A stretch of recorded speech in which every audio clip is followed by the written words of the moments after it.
berpikir kok saya baca pidato aja ini, saya baca, dia baca, dia baca, dia baca. Ini perlombaan membaca kelihatannya. Mungkin salah, saya di bawah rankingnya. Tapi kalau emang ditanya program apa yang saya akan buat, kenapa Pak Presiden Prabowo mau menunjuk saya? Apa dia salah tunjuk? Mungkin enggak. Jadi begini, saya ekonom sudah cukup lama. Tahun 2000 jadi ekonom, pulang sekolah, langsung kerja di financial sector. Kemudian 2002 langsung membantu tim think tanknya Pak SBY di Brighton Institute. Sering memberi masukan. 2010 staf khususnya Pak Hatta Rajasa. 2015 masuk ke KSP, membantu Pak Lut, dan memberi masukan ke Pak Jokowi juga ketika sedang susah. Jadi bagaimana manage ekonomi itu bukan barang baru untuk saya. Ini jangan bilang sombong ya. Tapi kan Anda mesti tahu, nanti saya harus meyakinkan bapak-bapak kan. Jadi saya berangkat belajar sebelum krisis 95. Tujuannya saya pikir oke, mungkin saya bisa membantu ekonomi. Tapi sebelum sekolah selesai 1998 krisis, pulang negara udah berantakan pada waktu itu ya. 2000 pertumbuhan mendekati 0, 2001 rendah kan. Habis itu kita bantu ke sana dan waktu itu Pak SBY bisa meningkatkan pertumbuhan sampai mendekati 6% kan. Terus diganti Pak Jokowi. Pak Jokowi pertumbuhannya sedikit di bawah 5% on average. Jadi saya pelajarin dari krisis 1998 salah kita di mana. Kenapa ketika 97-98 negara yang mulai diserang adalah Thailand, Korea dan lain-lain, kenapa yang paling terpuruk kita? Jadi saya pelajari betul apa yang terjadi waktu itu dan bagaimana cara mengatasi krisis kalau terjadi lagi. Jadi ini boleh teori sedikit Mas ya, izin. Silakan Pak, Bapak mau ngomong apa saya kasih kebebasan. Okay. Di buku moneter itu ada pemenang Nobel yang bilang bahwa dia mempelajari krisis tahun 1930 di Amerika. Dia bilang waktu itu krisis, mereka debat bunga di nolin kok masih krisis. Rupanya pada waktu itu walaupun suku bunga rendah 0, tapi uang vitamin yang di sistem perekonomian itu negatif. Jadi ekonominya dicekek. Itu sebetulnya yang melandasi teori utama kebijakan moneter. Jadi kalau Anda mau lihat kebijakan moneter, ketat atau longgar, jangan hanya dilihat dari suku bunga. Dia bilang begitu. Lihat laju pertumbuhan uang primer, base money. Jadi dampak kebijakan moneter amat signifikan di perekonomian. Tahun 1997, 97 kita melakukan kesalahan yang fatal. Pada waktu itu BI menaikkan bunga sampai 60% lebih karena untuk menjaga rupiah. Semua berpikir kita melakukan kebijakan uang ketat. Ya kan? Wah, bunga tinggi perusahaan mana ada yang pinjam. Tapi kalau kita lihat di belakangnya apa yang terjadi? Kita mencetak uang base money itu tumbuhnya 100%. Jadi kebijakannya kacau balau. Mau apa? Mau ketat atau mau longgar? Kalau kita melakukan kebijakan kacau, yang keluar adalah setan-setannya dari kebijakan itu. Bunga yang tinggi menghancurkan real sektor. Uang yang banyak dipakai untuk menyerang nilai tukar rupiah kita. Jadi kita membiayai kehancuran ekonomi kita pada waktu itu tanpa sadar. Ini bukan karena yang ekonom-ekonom yang dulu bodoh atau gimana, tapi emang kita belum pernah mengalami keadaan seperti itu. Jadi kita belum tahu nyata seperti apa. Dan saya simpulkan kesalahan kita di situ. Jadi pada waktu 2008 ada global financial meltdown, kebijakan kita ubah. Saya bisik-bisik sedikit lah ke think tanknya SBY. Waktu itu mau jatuh ekonominya, ekspansi fiskal di tahun 2009, dan suku bunga diturunkan di bulan Desember 2008 ketika rupiah sedang melemah. Jadi hitungan saya kalau gini, kalau kita menjaga nilai tukar dan lain-lain, ciptakan pertumbuhan ekonomi. Kalau mau ciptakan pertumbuhan ekonomi, jaga kondisi likuiditas di sistem perekonomian. Itu yang terjadi. Saya pikir dengan edukasi tahun 2008-2009 itu, semua orang sudah mengertikan banyak ekonomi yang lihat. Rupanya lupa terus kita. Kita tuh cepat lupa, makanya ada siklus bisnis ekonomi naik, ekonomi turun, sepertinya setiap 7 tahun kita lupa. Untung saya masih ingat sedikit-sedikit. 2015 ketika Pak Jokowi ngambil pemerintahan, kondisinya sama. Kebijakan sedang ketat. Saya pindah ke KSP untuk memberi masukan langsung pada waktu itu supaya kebijakannya dirubah. Dan itu kebijakannya dirubah dan kita selamat. Itu jadi pembalikan ekonomi Indonesia bukan terjadi otomatis. Semua karena intervensi kebijakan. Kebetulan Pak Jokowi cukup cepat mengambil langkah. 2020-2021 sama. Pada waktu COVID, semua nyalahin COVID akan menghancurkan ekonomi Indonesia katanya. Bank-bank mulai hampir berguguran. Saya waktu sedang di maritim, asik mancing lah. Saya pikir ngapain mikirin ekonomi lagi, udah pada jago di perekonomian kan. Tapi setelah kita lihat, base money pertumbuhannya berapa di situ? Di bulan Maret 2000, pertumbuhannya minus 15,3%. Minus, artinya ekonomi sedang dicekek padahal bunganya diturunkan. Ini salah kebijakan kita lagi. Jadi ekonominya turun, hampir hancur. Saya dipanggil ke istana, gimana? Ya udah Pak, dibalikin lagi aja. Gimana caranya? Ya udah, BI suruh kurangin penyerapannya ke sistem. Siapa lagi? Tambah uang ke sistem dari sisi fiskal juga Pak. Gimana caranya? Bapak punya uang kebanyakan di Bank Sentral, waktu itu ada 500 triliun, 529 triliun, balikin ke sistem. Di bulan Maret Mei 2021, dipindahkan uang sebesar 300 triliun dari BI ke sistem perbankan. Laju pertumbuhan uang naik lagi dari minus ke double digit 11, terus dijaga oleh Bank Sentral juga di atas 20%. Itu yang menyelamatkan ekonomi kita.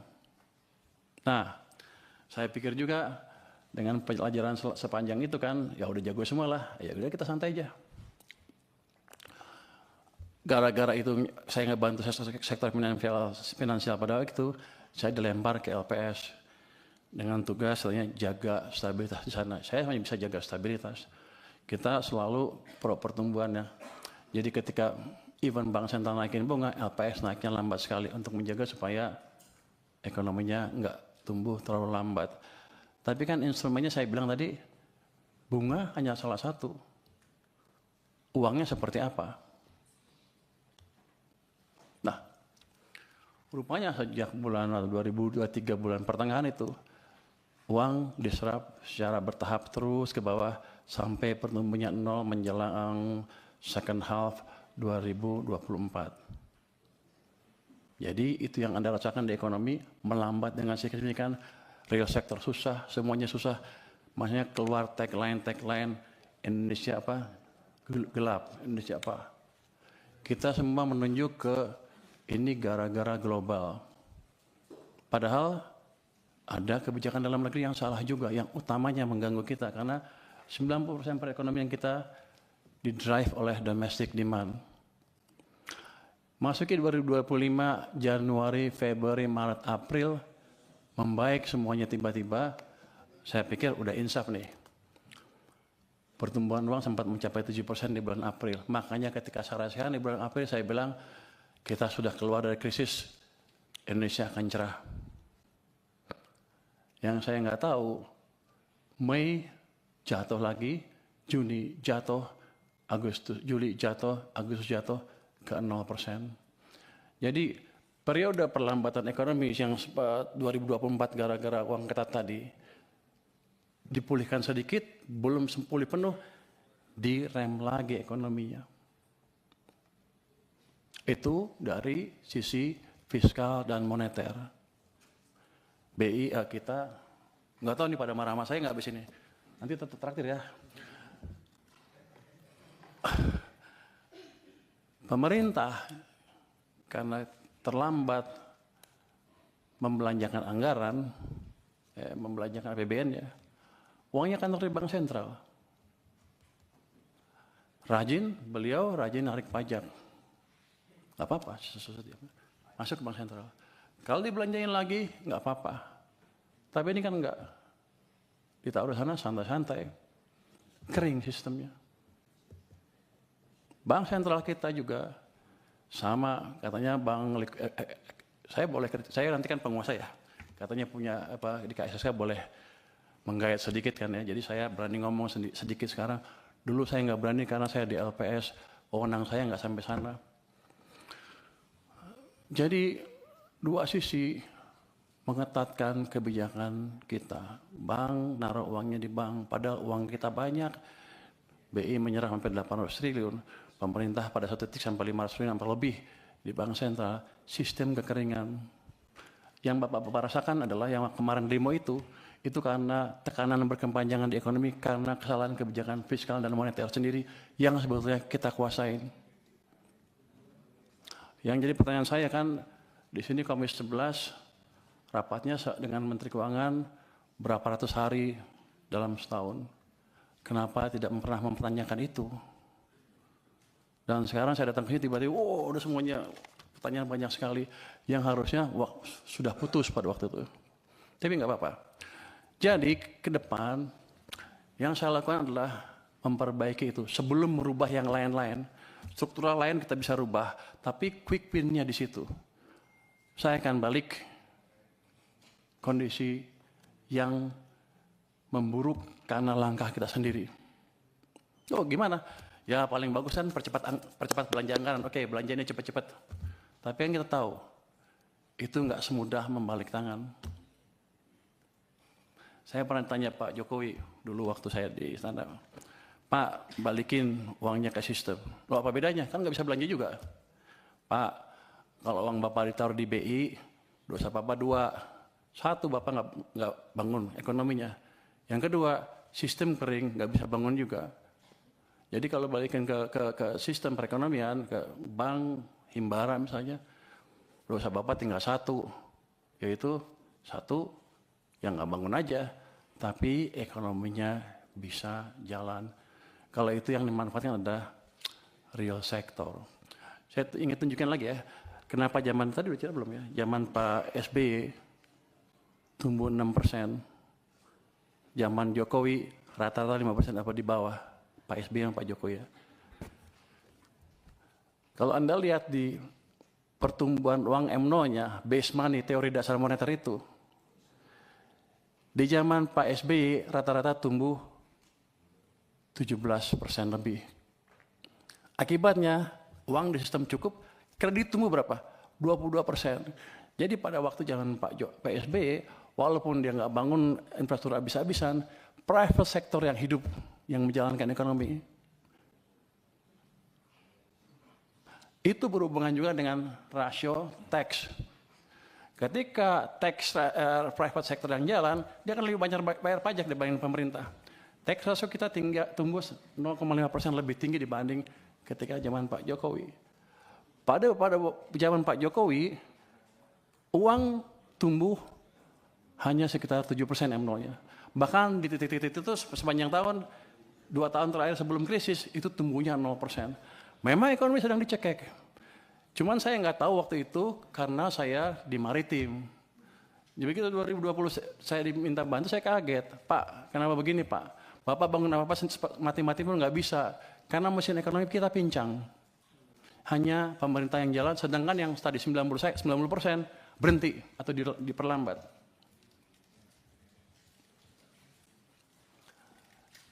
Zaman Pak Prabowo juga bisa sama. Ini sekarang masih baru. Kalau pemerintahnya masih lambat belanjanya dan mencekik perekonomian juga dari sisi lain, dan moneternya juga sama, maka akan lebih buruk dibanding yang 2 zaman sebelumnya. Dua mesin mati.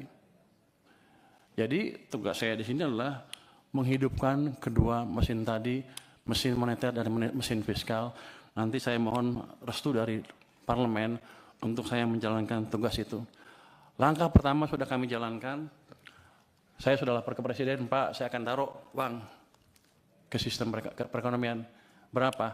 Saya sekarang punya 425 triliun di BI cash, besok saya taruh 200 triliun. Sudah jalan belum? Sudah jalan belum? Sudah jalan?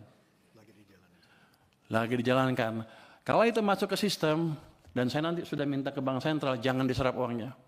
Biar aja kalau Anda menjalankan kebijakan moneter, kami dari sisi fiskal yang menjalankan sedikit. Tapi nanti mereka juga mendukung. Artinya, ekonomi akan bisa hidup lagi. Nanti, itu sisi private side dari kebijakan moneter, dari kebijakan fiskal. Di government side-nya sendiri, saya akan pastikan lagi tadi belanja-belanja yang lambat berjalan dengan lebih baik lagi. Ada yang dikomplain katanya apa? MBG tadi ya. Penyerapan pajaknya rendah. Saya tanya sama teman-teman keuangan, gimana monitoringnya? Ya dia bilang bagus-bagus saja, tapi ternyata enggak, jelek. Loh, terus kita apain? Ya nggak tahu.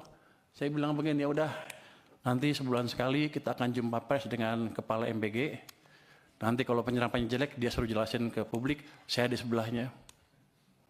Dan program-program yang lain yang lambat itu akan saya sisir. Saya kan baru hari ketiga dan rapat.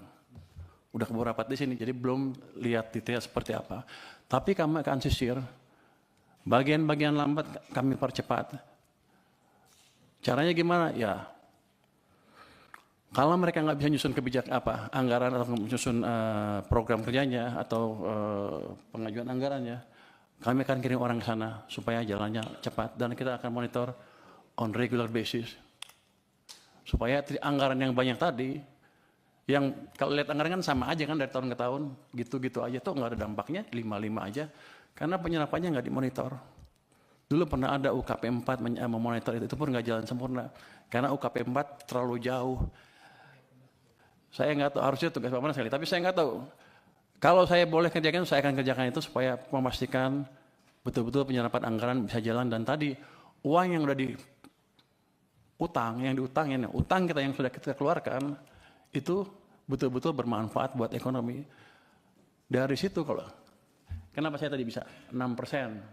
Si Purbaya sok tahu katanya bisa 6%. Orang-orang bilang sok tahu lo katanya. Di luar bilang gitu, sok pinter. Saya bilang kamu sombong katanya.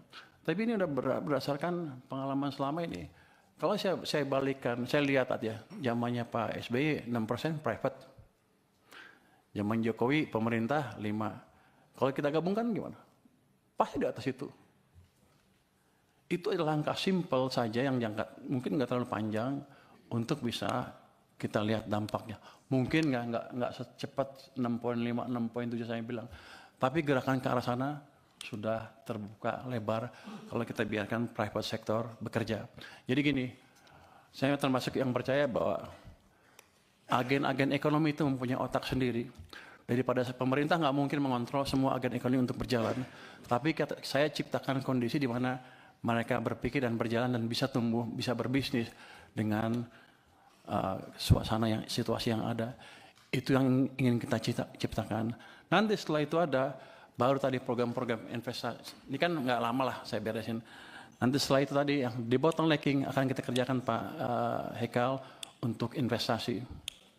Saya dulu pernah saya nggak tahu, boleh nggak gitu Kemenkuan. Nanti saya bentuk tim aja di Kemenku. Saya dulu pernah menjadi wakil ketua tim debottlenecking di zaman pemerintah sebelumnya. Ketuanya pada waktu itu Pak Yasona Lawli dengan beberapa Kemenko. Itu kita sidang setiap minggu. Senin 7 kasus kita putuskan. Saya mecahin 300 kasus dilaporkan ke kami, kita pecahkan 193 kasus investasi berhubungan dengan investasi sebesar 890 triliun. Jadi saya pikir saya udah kira-kira ngerti deh, kira-kira bisa memperkirakan deh di mana bottlenecking, di mana hambatan yang kita hadapi dan gimana cara memecahkannya. Itu bukan tugas Kementerian Keuangan, tapi kalau boleh nanti saya bentuk tim aja di Kementerian Keuangan. Kalau yang lain tidak mau, tapi mungkin saya usulkan ke kementerian yang lain, Menko dan lain-lain untuk membuat itu lagi. Jadi Pak Purbaya, kalau masih ada pertanyaan tadi, karena kita masih ada rapat lagi. Pak. Tadi itu sebenarnya kita rapat pengantar, Pak. Jadi itu pengantar. Jadi menurut saya yang lainnya nanti dijawab tertulis. Kita akhiri rapat siang hari ini.